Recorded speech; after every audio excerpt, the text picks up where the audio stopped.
നിശബ്ദതയും പുഞ്ചിരിയും രണ്ട് ശക്തമായ ഉപകരണങ്ങളാണ്. പ്രശ്നങ്ങൾ പരിഹരിക്കാൻ പുഞ്ചിരിയും പ്രശ്നങ്ങൾ ഒഴിവാക്കാൻ നിശബ്ദതയും. സ്വന്തം തെറ്റുകൾ മറയ്ക്കാൻ മറ്റുള്ളവരുടെ കുറവുകൾ ഉയർത്തിക്കാണിക്കുന്നവർ എന്നും സ്വന്തം മനസാക്ഷിക്ക് മുന്നിൽ ചെറുതായിക്കൊണ്ടിരിക്കും. നിങ്ങൾ ലോകത്തിന് എന്താണോ കൊടുക്കുന്നത് അത്രമാത്രമേ ഈ ലോകവും നിങ്ങൾക്ക് തിരിച്ചു തരികയുള്ളൂ. ഒരാൾ നിങ്ങളോട് വളരെ മധുരമായി സംസാരിക്കുമ്പോൾ ആ വ്യക്തി എല്ലായ്പ്പോഴും അങ്ങനെ ആയിരിക്കുമെന്ന് പ്രതീക്ഷിക്കരുത്. ഓർക്കുക, എത്ര മധുരിച്ചാലും എല്ലാത്തിനും ഒരു കാലാവധിയുണ്ട്. അപ്രതീക്ഷിതമായ പ്രശ്നങ്ങളും തീരുമാനങ്ങളും ജീവിതത്തിൻ്റെ ഭാഗമാണ്. ഒരു സാഹചര്യത്തിലും പ്രതീക്ഷ കൈവിടരുത്. കാരണം രാത്രിയിലെ ഇരുട്ട് പകലിൻ്റെ വെളിച്ചത്തിന് വഴി മാറുക തന്നെ ചെയ്യും. ദേഷ്യത്തിൻ്റെ ഒരു നിമിഷം ക്ഷമിച്ചാൽ ദുഃഖത്തിൻ്റെ 100 ദിവസങ്ങളിൽ നിന്നും രക്ഷ നേടാം. ക്ഷമയ്ക്കു പകരം ക്ഷമ മാത്രമേയുള്ളൂ. ക്ഷമ തോൽക്കുന്നിടത്ത് പരാജയവും ടെൻഷനും കൂടെ പിറപ്പായി ഉണ്ടാവും എന്ന തത്വം മറക്കാതിരിക്കുക. വിജയത്തിൻ്റെ ഏറ്റവും ശക്തമായ ഘടകം ആത്മവിശ്വാസമാണ്. നിങ്ങൾക്കത് ചെയ്യാൻ കഴിയുമെന്ന് വിശ്വസിക്കുക. നിങ്ങളത് അർഹിക്കുന്നുണ്ടെന്ന് വിശ്വസിക്കുക. നിങ്ങൾക്ക് അത് ലഭിക്കുമെന്ന് വിശ്വസിക്കുക. വീണുടഞ്ഞത് ചേർത്ത് വെച്ചാൽ രൂപം ഉണ്ടായേക്കാം, പക്ഷേ പഴയ പോലെ ഭംഗിയുണ്ടാവില്ല. അതുപോലെയാണ് പല ബന്ധങ്ങളും. സാഹചര്യം കൊണ്ട് പിരിഞ്ഞുപോയവരെ മറക്കരുത്. സാഹചര്യം മുതലാക്കി പിരിഞ്ഞുപോയവരെ ഓർക്കുകയും അരുത്. നമ്മളെ മനസ്സിലാക്കാത്തവരുടെ മുന്നിൽ ഒരിക്കലും കരയരുത്. കാരണം അവർ നമ്മളെ മനസ്സിലാക്കിയിരുന്നെങ്കിൽ നമ്മുടെ കണ്ണുകൾ ഒരിക്കലും നിറയില്ലായിരുന്നു. ഭാഗ്യവും കഠിനാധ്വാനവും തമ്മിൽ വ്യത്യാസമുണ്ട്. ഭാഗ്യം നിങ്ങൾക്ക് എഴുതിയത് മാത്രമേ തരൂ, എന്നാൽ കഠിനാധ്വാനം നിങ്ങൾക്ക് എഴുതാൻ പോലും കഴിയാത്തത് നൽകുന്നു. കണ്ണുകളിലെ ബഹുമാനവും സംസാരത്തിലെ അലങ്കാരവുമാണ് ഏതൊരു ബന്ധത്തിൻ്റെയും ഏറ്റവും ശക്തമായ ചരടുകൾ. സമയം ആർക്കു വേണ്ടിയും കാത്തിരിക്കുന്നില്ലെങ്കിൽ പിന്നെ എന്തിനാണ് ശരിയായ സമയത്തിനായി കാത്തിരിക്കുന്നത്? നടക്കുന്ന സമയമാണ് ഏറ്റവും നല്ല സമയം. കഴിയുന്നത്ര മിണ്ടാതിരിക്കുന്നതാണ് നല്ലത്. കാരണം ഒരു വ്യക്തിയെ കുറ്റകൃത്യം ചെയ്യാൻ പ്രേരിപ്പിക്കുന്നത് നാവാണ്. നിങ്ങളുടെ ലക്ഷ്യസ്ഥാനത്തേക്കുള്ള വഴി നിങ്ങൾ മറ്റുള്ളവരോട് ചോദിച്ചാൽ നിങ്ങൾക്ക് വഴി തെറ്റിപ്പോകും.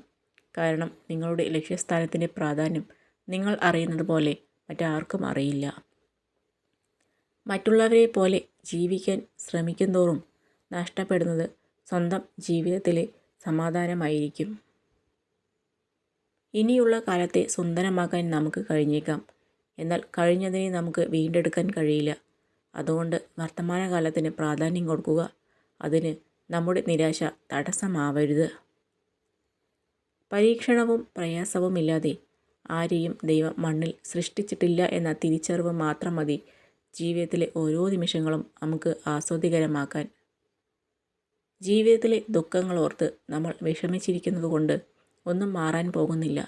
എന്നാൽ ഏത് അവസ്ഥയെയും തരണം ചെയ്യാനുള്ള മനസ്സോടുകൂടി ധൈര്യത്തോടെ മുന്നോട്ടിറങ്ങിയാൽ ജീവിതത്തിൽ മാറ്റങ്ങളുണ്ടാകും. നമുക്ക് ഒരു വിഷമം വന്നാൽ അത് നമ്മൾ തന്നെ അനുഭവിക്കണം. നമുക്ക് വിഷമം ഉണ്ടെന്ന് കരുതി നമ്മുടെ ചുറ്റുമുള്ളവർ സന്തോഷിക്കാതിരിക്കുന്നില്ല. എല്ലാവരും ഉണ്ടെങ്കിലും ചില സാഹചര്യങ്ങളിൽ നമുക്ക് നമ്മൾ മാത്രമേ ഉണ്ടാവൂ. ജീവിതത്തിൽ നിങ്ങൾ എവിടെയാണ് നിൽക്കുന്നത് എന്നറിയാൻ ചിലപ്പോൾ വലിയ വീഴ്ചകൾ വേണ്ടിവരും. തിരിച്ചറിവുകൾ മനുഷ്യനെ പുതിയ ജീവിതപാഠങ്ങൾ പഠിപ്പിക്കും. താങ്ങാനാവില്ല എന്ന് കരുതിയ പലതിനെയും താങ്ങാനാകുമെന്ന് പഠിപ്പിച്ച ഒന്നാണ് സാഹചര്യം. ജീവിതം അത്ഭുതങ്ങൾ നിറഞ്ഞ ഒരു പുസ്തകമാണ്. താളുകൾ എത്ര മറിച്ചാലും നാളെ എന്തെന്നറിയാൻ കഴിയാത്ത ഒരു പുസ്തകം. ഒരു വാക്കായാലും ഒരു പുഞ്ചിരിയായാലും പിന്നീടാകട്ടെ എന്ന് കരുതി മാറ്റി വയ്ക്കാതിരിക്കുക. പിന്നീട് കൊടുക്കാൻ നമ്മളോ വാങ്ങിക്കുവാൻ അവരോ ഉണ്ടായിരിക്കണമെന്നില്ല. ജീവിതമാണ്. തോൽക്കപ്പെടും, ചതിക്കപ്പെടും, പുച്ഛിക്കപ്പെടും. ചെയ്യുന്നത് ശരിയാണെങ്കിൽ വിജയം ഒരു നാൾ നമ്മെ തേടി വരും. ഉള്ളിലുള്ള കാര്യം അറിയാത്ത കാലത്തോളം പുറമേ നിന്ന് നോക്കുന്നവർക്ക് മനോഹരമാണ് മറ്റുള്ളവരുടെ ജീവിതം. മനുഷ്യൻ അവരവർക്ക് ഇഷ്ടമുള്ളത് മാത്രമേ വിശ്വസിക്കുകയുള്ളൂ. അവരവർക്ക് വിശ്വസിക്കാൻ സാധിക്കുന്നത് മാത്രമേ ഇഷ്ടപ്പെടുകയുമുള്ളൂ. കാലങ്ങൾ കടന്നു പോകുമ്പോൾ എല്ലാവരിലും മാറ്റങ്ങൾ സംഭവിക്കും. ഇന്ന് നമ്മളെ ചേർത്ത് നിർത്തിയവർ നാളെ നമ്മളെ മാറ്റി നിർത്തിയേക്കാം. അവരുടെ മനസ്സിലെ മുൻഗണന മാറുമ്പോൾ നമ്മുടെ സ്ഥാനത്തിലും മാറ്റം വരാം. മൂല്യമുള്ളതും അസാധ്യവുമായ ഒരു കാര്യം നാം നേടിയെടുക്കാൻ ആഗ്രഹിക്കുമ്പോൾ വെല്ലുവിളികൾ നേരിടേണ്ടി വരും. തോറ്റുപോകുന്നത് നാണക്കേടാണ് എന്ന ചിന്തയാണ് പലരെയും ഒരു കാര്യം ചെയ്യാൻ തുടങ്ങുന്നതിൽ നിന്ന് തന്നെ പിന്തിരിപ്പിക്കുന്നത്. തെറ്റുകൾ ആർക്കും സംഭവിക്കാം.